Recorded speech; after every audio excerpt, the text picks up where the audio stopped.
तो आप सब देख सकते हैं मैं यहाँ पे बैठी हूँ।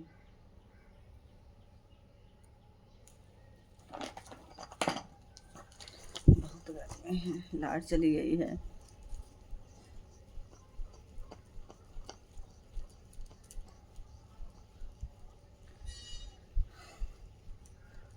तो देख लीजिए कितना गरीब हूँ, लाइट भी नहीं है, बेना हो रही हूँ।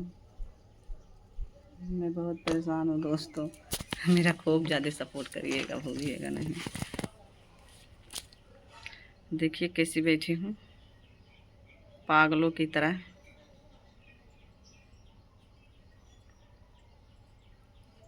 कुछ भी अच्छा नहीं चल रहा है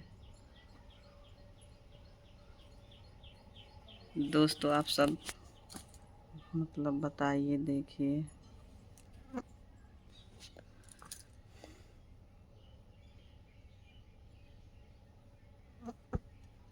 बहुत गर्मी है, बहुत गर्मी है, परेशान हो गई हूँ। बेना पता नहीं कहाँ रख दी मैंने।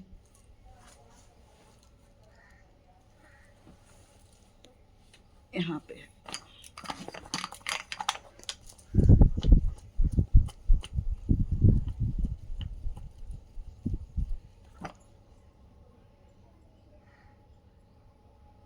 तो दोस्तों हाथ जोड़ के रिक्वेस्ट है, वीडियो की ज़्यादा से ज़्यादा सपोर्ट कीजिए।